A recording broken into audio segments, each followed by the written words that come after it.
Բարև ձեզ, Օրագիր Նյուզի եթերում օրակարգն է, իմ հյուրն այսօր կրթության փորձագետ, Հայաքվե միավորման անդամ Ատոմ Մխիթարյանն է։ Բարև ձեզ, պարոն Մխիթարյան, շնորհակալ եմ, որ այստեղ եք։ Ես էլ եմ շնորհակալ հրավերի համար եւ մտածում եմ, որ այսօրվա մեր զրույցը կնպաստի նրան, որ գոնե ելքեր նաեւ կառաջարկենք, որովհետեւ ամեն անգամ ձեզ հետ հանդիպելուց արձանագրում ենք այդ վատ միտումները, բայց նաև հույս կա։ Ելքերը առաջարկում ենք, բայց ականջադուլ լուր կարծես թե չեն լինում։ Պարոն Մխիթարյան, շաբաթ օրը անգլերենի միասնական քննություններ, որը սկանդալով ուղեկցվեց, թեստերի մի մասը խոտանով էր տպագրվել եւ այդ պատճառով քննական կենտրոններում մթնոլորտը բավականին լարված էր, դիմորդները դժգոհում էին, որ չեն կարողացել կենտրոնանալ եւ իրենց քննությունը պատշաճ հանձնել։ Ձեր գնահատմամբ ում մեղավորությամբ էր նման իրավիճակ ստեղծվել, ով պիտի սրա համար պատասխան տա եւ հիշում եք նախկինում նման դեպք եղել է, որ միասնական քննությունների ժամանակ թեստերը այդպիսի խոտաններով տպագրվեին։ Գիտեք, սա շատ բնութագրական է իրավիճակը այն իրերի դրությանը, որ մենք հիմա ունենք Հայաստանում, որովհետև դրա պատասխանատուն լիազոր մարմինն է, որի անունը Կրթության, Գիտության եւ էլի մի քանի բաների նախարարություն։ Սուպերնախարարություն է։ Այո, եւ նրա նաև կա թեստավորման կենտրոն, որը կազմակերպում է կազմակերպական աշխատանքներն է անում, եւ այս իրավիճակը, որ մենք ունեցանք անցած շաբաթ օրը, գալիս է մեկ անգամ եւս ցույց տալու թափթփվածության բարձր աստիճանը, սրանով անգերազանցելի են մեր այդ իշխանությունները, անպատասխանատվության բարձր աստիճանը եւ նրանք չեն էլ մտածում հետևանքների մասին, ինչ կարող է սա ունենալ, որովհետեւ այդ երեխաները, որոնք սրտի թրթիռով գնում են առաջին անգամ քննություն հանձնելու եւ հանդիպում են այսպիսի անարդարության եւ բազմաթիվ են արդեն բողոքները, մտածում ենք, որ այո, սա նաեւ իսկապես եւ բնութագրական է, ասենք, ինչ-որ նոր բան էլ չենք ասում, չէ, որովհետեւ ինչ եղել է, դա էական տարբերություն չի տալիս եւ նույն բանի շարունակությունն է։ Սա է, նման բաներ իհարկե լինում են ոչ միայն այս բնագավառում, ի նկատի ունեմ այդ ընդունելության քննությունները, օրինակ նույն իրավիճակը մենք ունենք դասագրքաստեղծման ոլորտում, որովհետև դասագրքեր են ստեղծվում, որոնք ոչ անցնում են փորձաքննություն, ոչ անցնում են փորձարկում,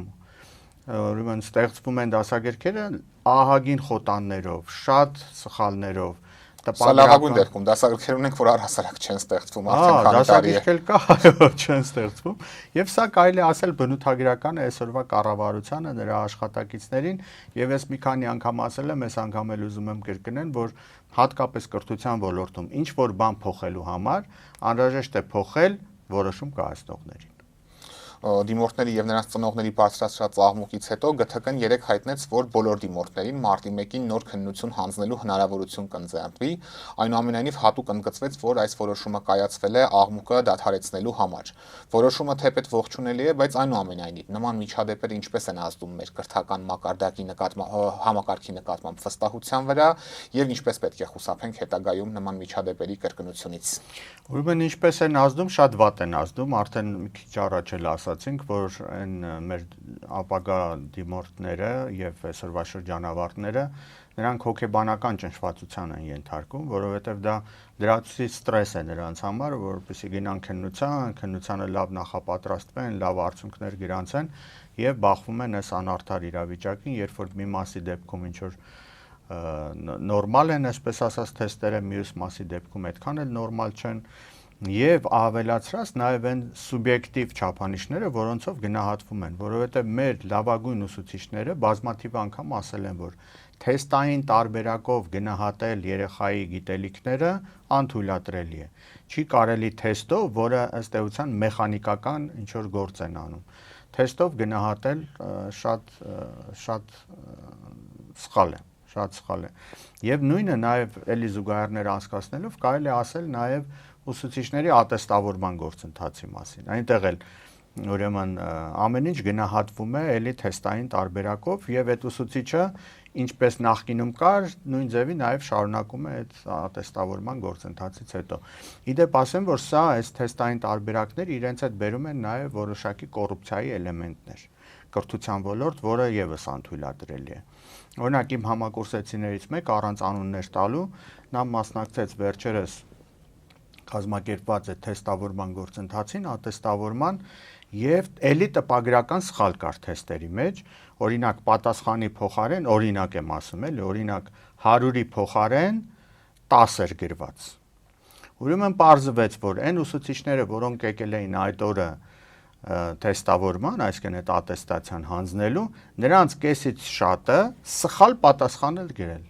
Դա ինչ է նշանակում։ Նշանակում է, որ նրանք նախապես իմացել էին այդ թեստերի պատասխանները եւ այդ սխալ պատասխանը գրելով ճիշտ գնահատական էին ստացել։ Սա նշանակում է, որ որոշակի առումով շրջանառվում են նախապես այդ թեստային հարցերը, վաճառվում են թեստերը։ Այո, ուղիղ կարելի է ասել, որ սա իր հետ բերել է այդպիսի ռիսկերի, ավելացնենք նաև այն, որ այն ատեստացիան անցած ուսուցիչները պարապում են այն մյուս ուսուցիչների հետ, այսպես ասած, էլի գումարի դիմաց, որը փոխանակ մենք կրթության մասին մտածում ենք այդ կազմակերպման եւ այդ խոչընդոտները շրջանցելու մասին։ Այսինքն ընդհանրապես համակարգը պետք է փոխվի։ Համակարգը պետք է փոխվի, ընդհանրապես եթե մենք հիմա խոսում ենք ընդունելության քննությունների մասին, մենք մտածում ենք կառավարության փոփոխությունից հետո, իշխանության փոփոխությունից հետո ընդհանրապես պետք է վերացնել ընդունելության քննությունները։ Մենք պետք է գնանք այն զարգացած երկրների հետևից կամ նրանց նմանվենք, որտեղ ընդունելության քննություններ այս ձևով, ինչպես Հայաստանում են կազմակերպվում, ընդհանրապես չկան։ Այլ մեր շրջանավարտները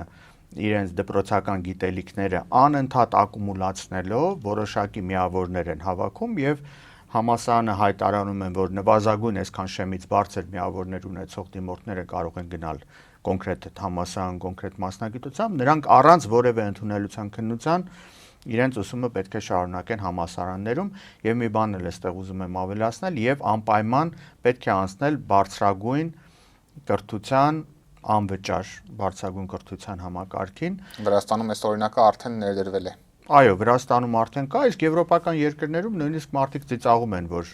ասում ենք, որ վճարովի կրթություն կարող է լինել, այնտեղ սիմվոլիկ վճարներ կան ընդամենը եւ Հայաստանը ժամանակն է, որ անցնի, որպեսզի կարողանա կրթության մակարդակը եւ որակը բարձրացնել։ Իսկ մեր բյուջեն ռեսուրսները թույլ տալիս են այդ համակարգը ունենալ, պարոն Մխիթարյան։ Եթե Վրաստանի բյուջեն ու ռեսուրսները թույլ են տալիս, մտածում եմ, որ Հայաստանում անպայման պետք է թույլ տալ, այստեղ մի հատ թվային փաստ եմ ուզում նշել, ուրեմն տեսեք, անցած տարվա տվյալներով ուսումնասիրվել է, թե որ երկիրը աշխարհի ուսումնասիրվել է 133 երկիր, թե իր համախառն ներքին արդյունքի քանի տոկոսն է տրամադրում կրթությանը։ Եվ այն երկրները, որոնք պարզ է մեծ տոկոս են տրամադրում կրթությանը, այդ երկրները ունեն շատ բարձր կենսամակարդակ։ Հայաստանը 133 երկրների ցուցակում ուշադրություն գրավում է 114-րդ տեղը։ Դա նշանակում է, որ չնչին գումարներ են հատկացնում կրթությանը, իսկ եթե այդ գումարները մեծացնենք, պարզ է, որ եւ կրթության որակը կբարելավի եւ միանգամից անցում կկարողանանք կատարել անվճար բարձրագույն կրթության։ Ուզում խոսենք նաև բարձրագույն կրթության ոլորտի հիմնախնդիրներից։ Վերջերս մի վիճակագրություն էի ուսումնասիրում, ըստ որի մեր բուհերում վերջին տարիներին տարեցտարի արական սեռի դիմորդների թիվը, այսպես ասած, նվազում է, բացառություն են կազմում միայն բնագիտական ուղղվածության որոշ ֆակուլտետներ, բայց սա ընդհանուր պատկերը այդքան էլ չի փոխվում։ Ըստ ձեզ ինչով է այս միտումը պայմանավորված եւ հետագայում ինչ հետևանքների է սա հանգեցնելու։ Ուրեմն սա ժողովրդագրական իրավիճակի արտացոլումն է հենց կրթության ոլորտում, որովհետև մենք գիտենք շատ տղաներ նույնիսկ չհասած բուհական տարիքին, այսինքն ուսանողական տարիքին, նրանք կամ լքում են Հայաստանի Հանրապետությունը, կամ փոխում են քաղաքացիությունը։ Մենք ունենք, օրինակ, ես ինքս կրթական համակարգում եմ, մենք ունենք հիմա ուսանողներ, որոնք ոչնչով չեն տարբերվում իրենց ընկերներից, որոնք բնակվում են այստեղ, խոսում են մնացած բաներով, մի տարբերություն կա, նրանք ուղղակի Հայաստանի քաղաքացիներ չեն։ Նրանք հիմնականում Ռուսաստանի, Վրաստանի, նահանգների քաղաքացիներ են, որոնք Հայաստանում ապրում, Հայաստանում սովորում են, իսկ շատերը Հայաստանում չեն ապրում եւ Հայաստանում չեն սովորում, եւ դա է պատճառը, որ տղաների մոտ ընդհակառակը նրանք ուրեմն կրթական համակարգում, բարձրագույն կրթության համակարգում տոկոսը գնալով նվազում է։ Եվ հիմնական պատճառը իհարկե ծառայությունից խուսափելն է, շատ-շատերը դրանով են պայմանավորում, իսկ որոշ մասի մոտ նաև կա իրենց ընտանիքին որոշակի օգուտ տալու ձգտում, այսինքն աշխատել եւ ոչ թե սովորել։ Իսկ օրինակ պետության վարած քաղաքականությունը այստեղ ինչ դեր է ունենում, ես ուզում եմ նույն բարեկային ծառայության օրինակին մենք անդրադառնանք, երբ առանց բարձրագույն կրթություն ստանալու ներկայումս բարեկները շատ բարձր աշխատավարձ են ստանում, պետությունը սա խրախուսում է, արդյոք սա եւս չի նպաստում, որ արական սեռի ներկայացուցիչները կրկին այստեղ հետաքրքրված չլինեն բարձրագույն կրթությամբ եւ ավելի հեշտ գումար աշխատելու տարբերակը նախընտրեն։ Այո, դա եւս նպաստում է ձեր ասացին, որովհետեւ երիտասարդները չեն մտածում են ավելի լավ է 4 կամ 6 տարի չծախսեն, շակերտներում ասենք ուսման վրա, այլ օրինակ վերապատրաստման դասընթացների մասնակցել։ Մի քանի ամիս։ Այո, կամ ընդհանրապես բարձրագույն կրթության չգնալ, այլ միանգամից ընդունվել եւ աշխատել բարեկ, որի աշխատավարձը 2-3 անգամ ավելի բարձր է, քան ուսուցչի աշխատավարձը միջին։ Ուղղակի անթույլատրելի է։ Մենք գիտեք, ոչ թե հիմա խոսում ենք ուղիղ աշխատավարձի կամ չգիտեմ, սա լավ է, մենք չենք ասում բարձր աշխատավարձը վատ է։ Ուղղակի արժեքների այսպիսի դիսոնանսը, այսպիսի անհավասարակշռությունը հասարակության մեջ բերում է ձգտման նվազման դեպի կրթությունը, դեպի գիտությունը։ Իսկ Հայաստանի համար կամ հայ ազգի համար, հայ ժողովրդի համար դա ուղղակի կարելի է ասել մեզ մոտ երակներում է նստած լավ կրթություն ունենալը, բոլոր ծնողները իրենց ինչ-որ բանից զրկում են, որպեսզի իրենց երեխաները կարողանան լավ կրթություն ստանալ եւ հատկապես բարձրագույն կրթություն, այսինքն այդ արժեքների փոփոխությունը հիմա վարվող քաղաքականությունը բերել է իսկապես արժեքների փոփոխության, որտեղ չի խրախուսվում ընդհանրապես կրթություն ստանալը։ Պարոն Մխիթարյան, վերջերս ակադեմիական քաղաք կոչվող ծրագրի նոր հայեցակարգը ընդունվեց, իսկ 2 տարի առաջ ընդունվածն էլ փաստացի չեղարկվեց,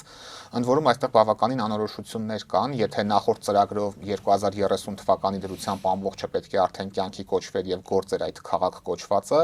ապա հիմա 2034 թվականն է նշվում, ընդ որում սա միայն ակնկալիք է, այլ ոչ թե թիրախ, ես մեջբերեմ ծրագրից 2034-ից հետո ակնկալվում է ծրագրի ամբողջականացման փուլը ներառյալ խոշոր տրանսպորտային հանգույց Ըստ ձեզ ինչու ԿԳՄՍ-ն ստիպված եղավ նոր հայեցակարգ ընդունել եւ ինչ ակնկալիքներ ունեք, ի վերջո 2034-ին այս նախագիծը կյանքի կկոչվի։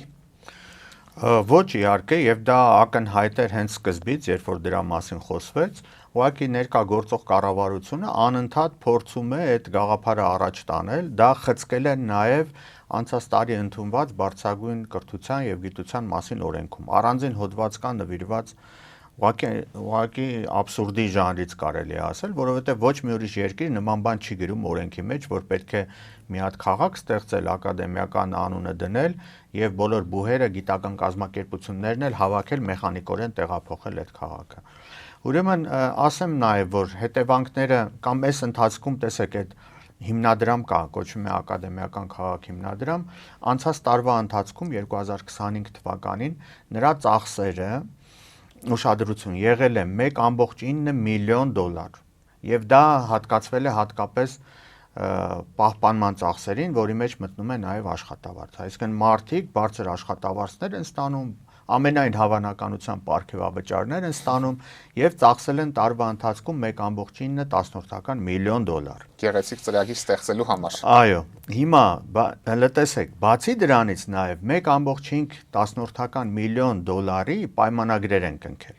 որ այսինքն իրենց գործառույթները փոխանցել մեկ ուրիշին, որպեսզի նրանք անեն, օրինակ նախագիծ, նմանատիպ տարբեր բաներ։ Ես նրանց խորհուրդ կտայի արհեստական բանականության ուղղակի հարցնել եւ կարելի է անվճար նույնիսկ այդ նախագծերը կազմակերպել կամ գոնե շատ սիմվոլիկ օրինակ, չգիտեմ, 10,000 դրամով ես պատրաստ եմ այդ նախագծերը ուրեմն կազմել արհեստական բանականության օգնությամբ եւ տալ նրան, բայց այդքան գումարներ ծախսել այս պահից, այս գլխից, ինչպես ժողովուրդն է ասում, չլնող բանի համար, որովհետեւ այդ ծրագիրը իսկապես չի լինելու, ուրեմն խորհուրդ չեմ տա, առավել եւս որ այնտեղ խոսվում է ինչ որ ենթակառուցվածքների,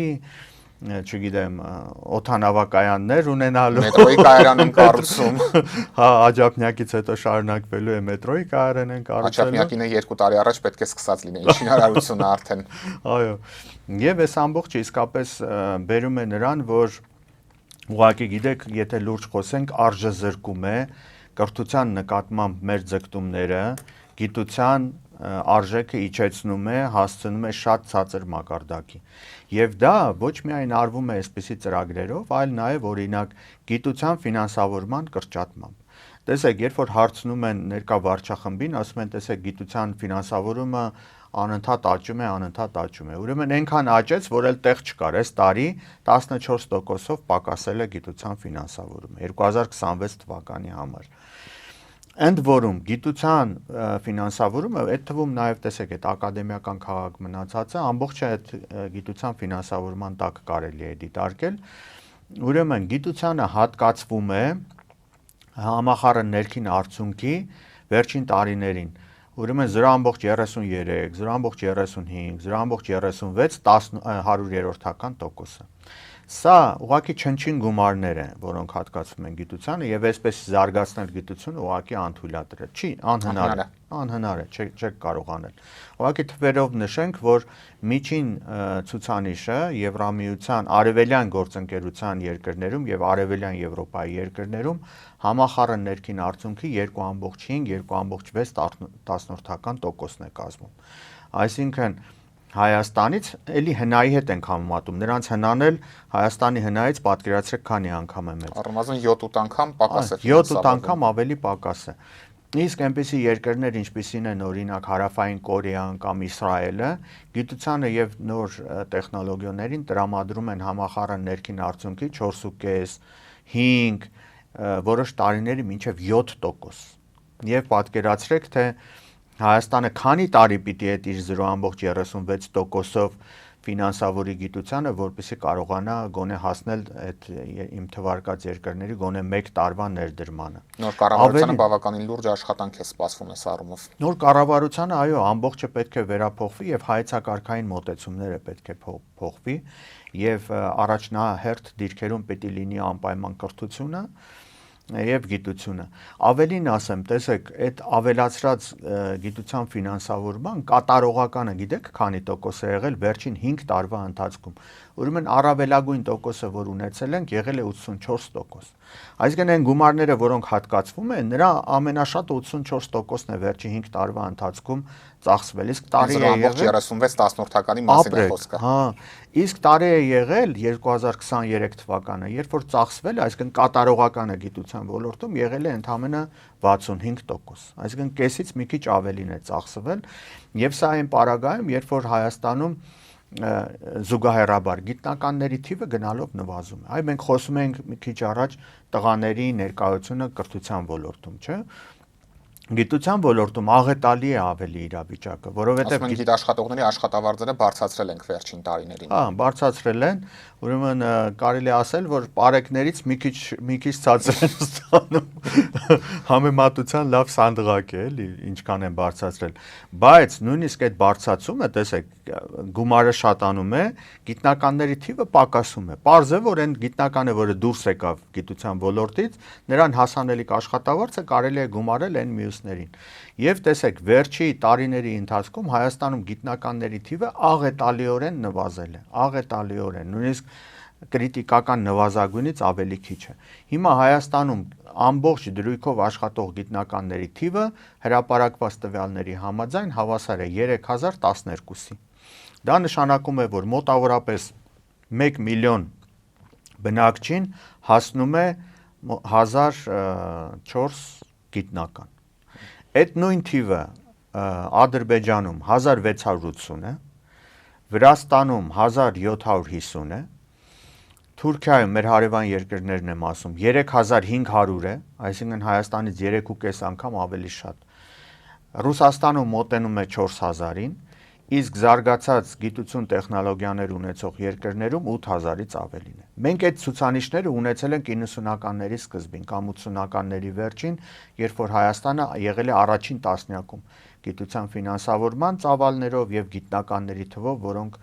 բնակչության մեկ շնչին հասնող գիտնականների թվով առաջնային տեղեր են զբաղեցրել։ Խորհրդային Միության օրոք միշտ բավականին բարձր ցուցանիշներ էր գրանցվում Հայաստանում այս մասով։ Այո, եւ Հայաստանը, քանի որ շատ ռեսուրսներ չունի եւ բնակչությունը շատ մեծ չի, հենց այս ռեսուրսներով կամ այս ցուցանիշներով է, որ պետք է Հայաստանը լավագույն տեղը զբաղեցնի աշխարհում։ Առավել եւս, որ այդ պոտենցիալը կա։ Ես ուրիշ բան էլ ասեմ, այս վերջի 7-8 տարվա ընթացքում իշխանության փոփոխությունից հետո Անընդհատ Հայաստանը հետ է ընկել նաև ինովացիաների ուրեմն ցուցանիշով ինդեքս կա այդպես չափում են եւ պարզվեց, որ անցած տարի էլի 25 թվականի տվյալներն եմ ասում, այդ նորարարության ինդեքսով 133 երկրների շարքում Հայաստանը զբաղեցնում է ընդամենը 89-րդ հորիզոնականը, էլի մեկ տարվա ընթացքում մի քանի հորիզոնական նահանջելով։ Բավականին մտահոգիչ պատկեր ունենք։ Եվ մենք նախորդի դիմորդների թվի նվազմանն անդրադարձանք։ Ես ուզում եմ այս խնդիրը նաև ակադեմիական քաղաք կոչվող ծրագրի համատեքստում դիտարկենք։ Ձեր համոզմամբ ակադեմիական քաղաքի շուրջ առկա այս անորոշությունը, բուհերը Երևանից մարզեր տեղափոխելու այս խոստումները, որոնք բարբերաբար հնչում են մամուլում առկա են, որքանով է սա ազդել դիմորդների թվի նվազման վրա։ Դիմորդների թիվը իսկապես նվազում է, մի քանի գործոններ են ազդում դիմորդների թվի նվազման վրա, ամենակարևորը դա արտագաղթն է եւ միգրացիան,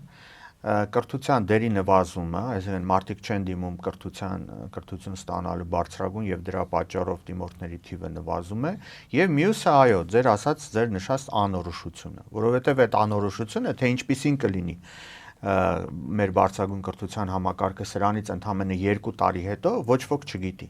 Ինչի համար եմ սա ասում, որովհետև անցած տարի ընդունված օրենքով, որը կոչվում է բարձրագույն կրթության եւ գիտության մասին օրենք, գրված է, որ բոլոր այն բուհերը, որ այսօր Հայաստանում գործում են, նրանց լիցենզիան կասեցվելու է, վերջանալու է 2027 թվականի վերջին։ Այսինքն այդ բուհերը պետք է ժողովրդական լեզվով ասել, իրենց գլխի ճարը տեսնեն, կամ ուսանողներ ներգրավեն, կամ իրար հետ միավորվեն, կամ որոշ բուհերի մոտ արդեն այդպիսի միտում կա, իրենց ուսանողներին տեղափոխեն Հայաստանից դուրս։ Դա ինչ է նշանակում։ Նշանակում է, որ նրանք դառնում են արտասահմանյան բուհերի ներկայացուցչություններ եւ խրախուսում են, որ առանց այդ էլ քիչ մեր հայ ուսանողները, որոնք ընդունվում են բարձրագույն ուսումնական հաստատություններ, այլևս Հայաստանում չսովորեն։ Սա է։ 2025 թվականին ընդունված դիմորդը երաշխիք չունի, որ 2029-ին ինքը նույն բուհը կավարտի։ Այսպիսի մի պատկեր ունենք փաստացի։ Այո, այսպիսի այդ անորոշությունը իսկապես եւ ծնողների մոտ է դա, եւ շատերը գերադասում են օրինակ միջպետական ուրեմն համաձայնագրով, այո, բուհեր իրենց երեխաներին ուղարկել սովորելու, որովհետև ծայրահեղ դեպքում գոնե երկրորդ դիպլոմը, որ տալիս են այդ բուհերը այլ երկրների օտար երկրապետությունների դիպլոմներ, գոնե դրանք կկարողանան կիրառել Հայաստանից դուրս, բայց Հայաստանի ներսում այդ աղետալի վիճակը կշարունակվի, ինձ թվում է հուսանք մինչև հունիս ամիս, որովհետև եկող կառավարությունը անպայման առաջնահերթ դիրքերում պետք է պահի ուշադրության կենտրոնում կրթության եւ գիտության ոլորտը։ Եվ վերջերս падգամավորներին ու պաշտոնյաներին բաժանված միլիոնավոր դրամների պարգևավճարների շուրջ մեծ աղմուկ բարձրացավ, տարբեր արդարացումներ հնչեցին, բայց ամենաուշագրավը Ալեն Սիմոնյանի այն պնդումն էր, որ Հայաստանում կան ուսուցիչներ, ովքեր падգամավորներից ավելի բարձր աշխատավարձ են ստանում եւ հենց սրանով էր նա հիմնավորում падգամավորներին բաժանված պարգևավճարները, նշեմ խոսքը 3 միլիոն դրամի մասն էր յուրաքանչյուր падգամավորին։ Սիմոնյանի այս պնդումը որքանով է համապատասխանում իրականությանը, եթե այո, ապա ուսուցիչների որ մասին է սա վերաբերում, ես նշեմ, որ առանց լրացուցիչ հավելավճարների падգամավորների աշխատավարձերը 650,000 դրամի սահմաններում են, այսինքն Սիմոնյանը փաստացի խոսում է 700,000 դրամ եւ ավելի շատ վարձատրվող ուսուցիչների մասին։ Ուրեմն ձեր հարցից հետևում է, որ նրանք մտադիր են հունիսի ընտրություններից հետո իրենց աշխատանքը փոխել եւ գնալ դպրոցներում աշխատել, որը եւ ես նրան խորհուրդ կտամ հենց Սիմոնյանին կամ մյուս падգամավորներին, որպեսզի ավելի բարձր աշխատավարձ գոնե ստանան եւ նրանց փոխարինելու կգան արդեն լավ կրթություն ստացած այն մեր երիտասարդ կայացած մասնագետները, որոնք եւ կրթության մեջ եւ գիտության մեջ իրենց ասելիքը արդեն ասել են եւ կարողանան նաեւ կառավարության մակարդակում, պետական մակարդակում որոշումների կայացման գործընթացներում իրենց ուրույն ներդրումը բերել։ Ինչ վերաբերում է հենց ուսուցիչների աշխատավարձերին, թվերին, դա էլ կարելի է թվերի լեզվով իսկապես ասել, ուրեմն այդ ատեստավորման գործընթացին մասնակից ուսուցիչները 1/3-ն է, դեռ դրանից էլ ավելի քիչ է, որ 4 տարվա ընթացքում անցել են այս գործընթացով եւ այսպես ասած կարողացել են բարձրացնել իրենց աշխատավարձերը։ այն ուսուցիչների 1/3-ն է, այսինքն եւս մենք 10-12 տարի պիտի սպասենք, որպեսզի ուսուցչական ոչ համակազմը անցնի այդ գործընթացով եւ կարողանա իր աշխատավարձերը բարձրացնել, իսկ այդ 10-12 եւ գումարած այն 4 տարին էլ մի ամբողջ սերունդի շրջապտույտ է եւ շատերը ուղղակի այդ ընթացքում դուրս են գալու կրթության համակարգից, այսինքն այդ համակարգը եւս պետք է քանդել, քանդող համակարգ, այո, եւ նորից պետք է կառուցել բոլոր ուսուցիչների աշխատավարձերը առնվազն բարձրացնելով եւ ինդեքսավորելով գնաճի հետ, որպեսզի նրանք չտուժեն, այս մի բանն էլ կարելի ասել էլի նախընտրական խոստումներ են ես տալիս արդեն, որովհետեւ ուրիշ ձև չկա, ինչպես ասացի։ Իսկ նորից թվերով ասենք, իսկ այն ուսուցիչները, որոնք ստանում են գոնե 300,000 դրամ աշխատավարձ, իսկ իրականում դե պարզ է 300,000-ից գոնե 20% ավելի պակաս իրականում նրանք ստանում են, այո, ստանալու են, այսինքն ստանում են 240,000 դրամից ավելի աշխատավարձ, կազմում են ողջ ուսուցչական համակազմի 7.5-ից 8% ընդամենը։ Այսինքն այդ բարձր աշխատավարձերի մասին որ խոսում են, հիմա բոլորը մտածում են Այս ինչ լավ հնարավորություն է, բոլորս գնանք դառնանք ուսուցիչներ, որպեսզի ստանանք շատ բարձր աշխատավարձ։ Եթե այդպես լիներ, ուսուցչական համակազմի թափուր տեղեր չէր մնա։ Մոտ 1000 տեղ։ Այո, մշտապես 100-ից ավելի դպրոցներում 1000 տեղեր թափուր են ուսուցչի համար։ Այդ մարդիկ ինչի չեն գնում աշխատել։ Ուրեմն նորից եկանք այն առաջարկին, որ լավ կլինի, որ այն падգամավորները, որոնք ունեն մանկավարժական կրթություն, անմիջապես տեղափոխվեն դպրոցներում աշխատելու, իսկ այն падգամավորները, որոնք չունեն, մենք նրանց համար կկազմակերպենք վերապատրաստման դասընթացներ, 30 կրեդիտ կհավաքեն, ինչպես հիմա թույլ է տալիս մեր օրենսդրությունը, 30 կրեդիտ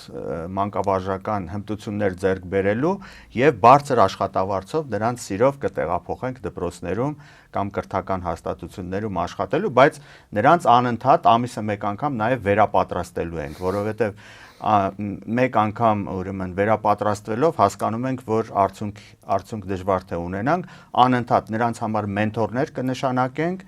եւ մենթորները նրանց հետ կաշխատեն, որպեսզի կարողանանք եւ նրանց բարձր աշխատավարձը ապահովել եւ մեր սերունդին լավ կրթություն տալ։ Ես ամեն դեպքում դեմ եմ, պարոն Մխիթարյան, չեմ ուզում մեր սերունդին դատապարտենք, չեմ պատկերացնում ինչ պետք է նրանք սովորեցնեն մեր դպրոցներում։ Եվ պարոն Մխիթարյան, օրեր առաջ կառավարող մեծամասնությունը ընտրական օրենսգրքում փոփոխություններ իրականացրեց, որոնք ուղղված էին դիտորդական կազմակերպությունների դեմ, ԿՊԱ-ականները չեն էլ թաքցնում, որ նախաձեռնությունը առաջին հերթին հենց հայաքվե առաքելության դեմ էր։ Ինչով է ձեր նախաձեռնությունն անհանգստացնում այս իշխանություններին եւ ընդունված փոփոխությունները ձեր հետագա գործունեության մասով ինչ խոչընդոտներ կարող են ստեղծել։ Այո, շատ ճիշտ եք նկատում եւ այդ օրենքի անունը, այդ օրենսդրական փոփոխության անունը դրեցին օրենք հայաքվեի դեմ, օրենք այն մասին, որ հայաքվեն չկարողանա իրականացնել դիտորդական առաքելություն։ Դա ինչով էր պայմանավորված, հայաքվեն 2023 թվականին է ձևավորվել եւ քանի որ նա նպատակ ունի քաղաքացիական հասարակության, քաղաքացիական ակտիվության գործընթացում էական դերակատարություն ունենալ, մարդկանց ներգրավել որոշումների կայացման գործընթացում տարբեր մակարդակներում, նաև ընտրությունների վերահսկման, պատրաստել է ավելի քան 500 դիտորդ ողջ Հայաստանից այս ընթացքում եւ մասնակցել է Երևանի ավականու ընտրություններին որպես դիտորդական առաքելություն, Գյումրիի, Փարաքարի եւ Վաղարշապատի, այսինքն բոլոր ընտրությունները, ինչ Հայաստանում եղել են, հայաքվեն մասնակցել է։ Բացի երկուսին ամենամեծ դիտորդական առաքելությունը հենց ձերն էր։ Այո, մեր դիտորդական առաքելությունը դիտորդների թվով ավելին էր, քան մնացած բոլոր դիտորդական առաքելությունները միասին վերցրած, մի բան էլ ավել։ Եվ բացի դրանից ոչ միայն Հայաստանի ներսում հայաքվեն այս ընդամենը շատ կարճ ժամանակահատվածի ընթացքում կարողացել է դիտորդական առաքելություն իրականացնել նաև արտասահմանյան երկրներում, այնպիսի երկրներ ինչպիսին Իրաքն է, Եգիպտոսն է, Մոլդովան է եւ կարողացել է փաստորեն մի մասնագետների խումբ ձևավորել, որոնք շատ օգտակար կարող են լինել ընտրությունների վերահսկման եւ նրանց թափանցիկությունը պահպանելու համար։ Հիմա այս ամբողջը ըստ էության, որը գիտեք, ժողովրդավարության ծիլերին է սա վերաբերում, որովհետեւ մենք ներգրավում ենք մարդկանց, հենց այնպես չի, որ նրանք նաև սովորում են, նրանք նաև կրթվում են եւ կրթում են իրենց մոտ շրջապատին, ընտանիք կլինեն, ընկերներ կլինեն, մնացած բաներ, որը շատ կարևոր է իրավագիտակցության բարձրացման համար, որը ժողովրդավարության կարևոր նախապայմաններից մեկն է։ Հիմա, եթե մենք այս ամբողջին դեմ ինչ-որ օրենսդրական նախաձեռնություն ենք բերում եւ մի քանի ժամվա ընթացքում այդ օրենսդրական նախաձեռնությունը դարձնում ենք օրենք, դա նշանակում է մենք ուղղակի աշխատում ենք Հայաստանում ժողովրդավարության դեմ, ուղղակի աշխատում ենք ժողովրդավարության զարգացման դեմ եւ մենք ասելով դե հասկանում ենք այն մարդիկ, որոնք այդ օրինագիծը բերել են։ Մենք դեմ ենք Հայաստանում մաքուր, արդար եւ թափանցիկ ընտրությունների անցկացմանը, որովհետեւ եթե դու հսկելու ես ճակերտներում ասենք միայն քո սատելիտ հասարակական կազմակերպությունների միջոցով ընտրությունները, դա նշանակում է այս գլխից դու մտածում ես ընտրությունների կեղծման մասին, որովհետեւ ընտրություններում կեղծիքներ անել չի նշանակում միայն քվեարկության օրը լցոնումներ անել կամ մնացած բաներ։ Կեղծիք է նաև այսպիսի օրենքը ընդունելը եւ կիրարկելը, եւ մեր կարծիքը միանշանակ է, մենք պիտի մտածում ենք, որ անպայման նաև սահմանադրական դատարան ներկայացնենք սահմանադրականության հարցը, որ հնարավորություն ունենանք առաջիկա խորհրդարանական ընտրություններում անկախ որևէ բանից նաև մեր պատրաստած դիտորդներին ներգրավել դիտորդական առաքելության մեջ։ Եվ մյուս կողմից սա նաև քաղաքական մարտահրավեր է հայաքվեին, այսինքն մարդիկ մտածում են, որ այս օրենքը, որը ընդունվեց, դա պետք է դրթի, որպեսզի հայաքվեն գնա դեպի քաղաքականություն։ Եվ մտածում եմ, որ շատ լավ հնարավորություն է հայաքվեի համար եւ այդ քննարկումները հիմա առաջ են ընթանում, որպեսզի հայաքվեն նաև իր քաղաքական մասով մասնակցի առաջիկա ընտրություններին եւ իր ասելիքը ասի նաև այդ ընտրությունների ընթացքում քաղաքական իմաստով, բնավ չխառնելով նաև իր քաղաքացիական դիրքորոշումը եւ իսկապես դիտորդներին ներգրավելու դիտորդական առաքելության մեջ։ Եվ ԿՊԱ-ական падգամավորներից մեկը պնդեց, որ հայաքվեն ընդունել է, որ ընտրությունների նախընտրական շրջանում խախտել է քաղաքական չեզոքության սկզբունքը, սակայն նշել են, որ տեղեկացված չեն եղել նման դրույթի առկայության մասին։ Այս պնդումը համապատասխանում է իրականությանը եւ եթե այո, կխնդրեմ նշեք ինչով է դա պայմանավորված եղել։ Նման բան չի եղել, հայաքվեն երբեք չի ասել, որ մենք խախտել ենք ինչ-որ չեզոքության սահմանները, որովհետև հայաքվեն, եթե խախտած լիներ հայաքվեն, հասկանում եք, նույնիսկ չնչին հնարավորությունը նրանք իրենց ձեռքից բաց չէին թողի եւ հայաքվեին կզրկեին դիտորդական առաքելություն իրականացնելու հնարավորությունից։ Իդեպ ասեմ, որ շատ մանրամասն կենտրոնական ընտրական հանձնաժողովում քննարկվեց այս հարցը, նիստը տևեց 10 ժամից ավելին եւ վերջում կարճվեց այն ինչը նախապես հարուցվել էր եւ ընտրությունների հենց նախորդ օրը, եթե չեմ նախորդ օրը վաղարշաբաթի ընտրություններին է վերաբերում եւ իրենք էլ գտան, որ ուրեմն իրենց նախաձեռնությունը ուղղակի փուչ նախաձեռնություն է, իսկ մենք կատակով ասացինք, քանի որ այդ ամբողջ քննարկման ժամանակ հերթականությամբ նայում էին հայաքվեի բոլոր տեսանյութերը, թե ով ինչ ասեց, ինչպես է դա կարող ազդել ընտրությունների մնացած բանի վրա եւ մենք կես կատակ կես լուրջ ասացինք, որ այդ 10 ժամվա ընթացքում հայաքվեի սոցիալական ցանցերում դիտողականությունը էապես բարձրացավ, որովհետև բոլորը նստած հետևում էին հայաքվեի խոսքին եւ մի քիչ էլ նաեւ դաստիարակչական նշանակություն ունեցավ այդ կենտրոնական ընտրական հանձնաժողովի նիստը։ Յուրօրինակ գովազ դարեցին ձեզ։ Այո,